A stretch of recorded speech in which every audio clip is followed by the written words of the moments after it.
Assalamualaikum warahmatullahi wabarakatuh. Hai anak-anak ibu yang solih dan solihah. Ketemu lagi dengan Ibu Murni dalam pembelajaran jarak jauh. Baik, sebelum kita mulai belajar, kita baca doa dulu ya. Bismillahirrahmanirrahim. Raditu billahi rabba wa bil islami dina wa bi Muhammadin nabiyya wa rasula rabbi zidni ilma warzuqni fahma. Artinya, kami ridho bahwa Allah sebagai Tuhanku, Islam sebagai agamaku, serta Nabi Muhammad sebagai Nabi dan Rasulku.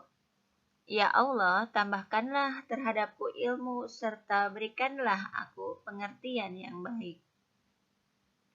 Nah, mudah-mudahan dengan diawali doa, maka Allah akan memberikan kemudahan kepada kita. Baik, kita lanjutkan. Pembelajaran kita saat ini adalah tematik tema 2, subtema 1 tentang sumber energi. Mata pelajaran PK ya. Nah, PKN kali ini kita akan membahas tentang hak dan kewajiban. Dalam Al-Quran ya, Rasulullah adalah sebaik-baik teladan dalam menjalankan hak dan kewajiban.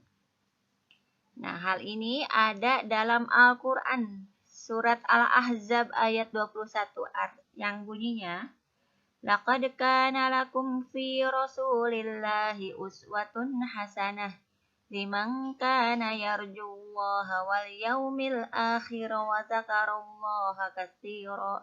Artinya, sungguh telah ada pada diri Rasulullah itu suri tauladan yang baik bagimu, yaitu bagi orang yang mengharap rahmat Allah dan kedatangan hari kiamat, dan yang banyak mengingat Allah. Nah, sekarang kita akan belajar tentang pengertian hak dan kewajiban. Hak adalah sesuatu yang kita terima, sedangkan kewajiban adalah sesuatu yang harus kita kerjakan. Hak akan kita terima setelah kita menunaikan kewajiban. Baik, anak-anak ibu yang soleh dan solehah, kemarin kita sudah belajar tentang SDA atau sumber daya alam, diantaranya adalah air. Dan kita pun punya hak dan kewajiban terhadap sumber daya alam ini, ya. Apa hak kita? Ya, kita berhak untuk menggunakan air dong, ya. Yang kedua, kita berhak terhindar dari pencemaran air dan zat kimia. Ya. Hak kita yang ketiga yaitu mendapatkan pelayanan air bersih. Dan keempat, terhindar dari tindakan diskriminasi dalam mendapatkan air. Ya, setelah kita mempelajari hak kita terhadap air, kita juga jangan lupa kewajibannya yang harus kita tunaikan.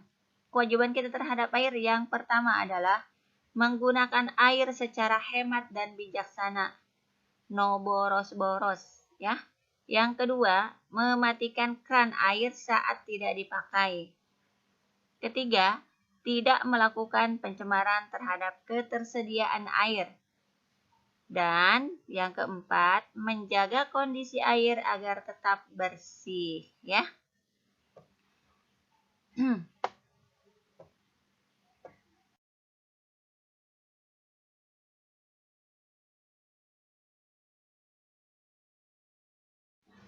Baik, kita lanjutkan.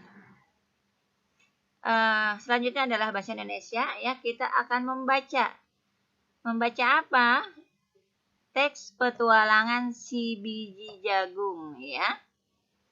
Nih, aku si biji jagung. Aku menanam biji-biji energi di sebuah ladang yang luas di perkebunanku. Saat matahari bersinar, ada energi pada cahaya matahari. Cahaya matahari membantu biji-biji tumbuh menjadi tanaman-tanaman yang tinggi. Tanaman-tanamanku menyimpan energi itu di dalam akar, batang, daun, dan butiran biji yang baru. Dengan segera, aku akan tumbuh tinggi dengan daun-daun yang lebar dan biji-biji yang baru. Kalian bisa memasak dan memakan aku supaya kalian memiliki energi. Energi itu akan membantu kalian tumbuh, bergerak, dan berpikir ya.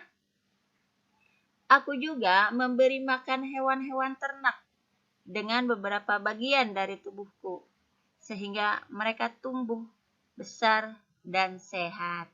Nah, ini muncullah gambarnya ya. Ini aku si biji jagung. Nah, ini kalian juga pasti mengenal dan mungkin suka karena rasanya manis dan lezat. Baik, setelah kita membaca teks, kita akan tanya jawab ya. Menggali informasi apa yang bisa kita dapat dari teks ini. Pertama, siapa yang mau jawab ya? Apa manfaat cahaya matahari bagi tanaman jagung? Ya, manfaatnya yaitu dengan cahaya matahari, tanaman jagung bisa melakukan fotosintesis. Ya, sehingga tanaman memperoleh makanan untuk pertumbuhannya. Pinter. Baik, kita lanjutkan pertanyaan yang kedua. Setelah jagung dimasak dan dimakan oleh kita, maka akan menghasilkan apa? Ada yang tahu? Energi. Ya, betul. Akan menghasilkan energi. Setelah kita memiliki energi, maka kita bisa melakukan aktivitas apapun. Aktivitas berpikir, bekerja, belajar, dan lain sebagainya. Ya, maka penting bagi kita untuk makan. Karena dengan makan, kita bisa mempunyai energi. Pintar. Kita lanjutkan yang ketiga. Adakah yang memakan jagung untuk pertumbuhannya selain kita? Ada, Bu. Ya. Coba sebutkan apa? Hewan. Iya, betul ya. Selain kita, manusia, hewan juga merasakan manfaatnya ya. Bisa makan tanaman jagung dari bagian yang lainnya. Sehingga hewan-hewan tersebut bisa tumbuh ya, besar, dan bisa kita nikmati juga hewannya ya. Menjadi hewan potong, penghasil protein hewani yang bisa kita makan ya. Masya Allah. Baik, hebat semuanya, keren-keren. Kita lanjutkan ya. Selanjutnya kita akan belajar SBDP tentang tempo dan tinggi rendah nada dari lagu Menanam Jagung. Karena dari tadi kita membahas tentang jagung, maka SBDP-nya pun akan membahas tentang jagung. Baik, sebelum kita menyanyikan mengenal lagu Menanam Jagung, ya, kalian bisa lihat buku tematiknya di halaman 12 sampai dengan 13 ya. Silahkan dibuka. Nah, setelah dibuka kita akan belajar tempo dulu ya. Tempo adalah cepat lambatnya sebuah musik atau lagu yang dimainkan. Tanda tempo itu ada 3. Pertama, lambat. Yang kedua, sedang. Yang ketiga, tentu cepat. Ya. Baik, simbol nada atau notasi. Simbol nada atau notasi ini dibagi 2 ya. Kita mengenal notasi angka. Notasi angka itu notasi yang menggunakan simbol angka. Terdiri dari 1, 2, 3, 4, 5, 6, 7 yang kita kenal dengan do, re, mi, fa, sol, la, si, do gitu ya. Baik, yang kedua adalah notasi balok. Notasi balok adalah notasi yang menggunakan simbol bentuk. Bisa kalian lihat ya, itu tentang membedakan nada rendah dan nada tinggi. Nada rendah ditulis dengan meletakkan titik di bawah nada. Misalnya nada la atau simbolnya angka 5. Kasih titik 1 di bawah cret ya. Kemudian la ada kasih titik di bawah thread. Nah, begitu dengan angka 7 atau do. Kasih titik di bawah 1. Nah, itu artinya nadanya rendah. Baik, sekarang nada tinggi. Nada tinggi ditulis dengan meletakkan titik di atas nada. Contohnya, la, kasih titik di atas. Ya, dan seterusnya. Gampang ya untuk membedakan nada rendah dan nada tinggi. Kalian perhatikan aja titiknya ada di mana. Kalau di bawah rendah, kalau di atas tinggi. Selanjutnya kita akan belajar tentang birama. Birama adalah bagian dari suatu baris melodi yang menunjukkan jumlah ketukan dalam bagian tertentu.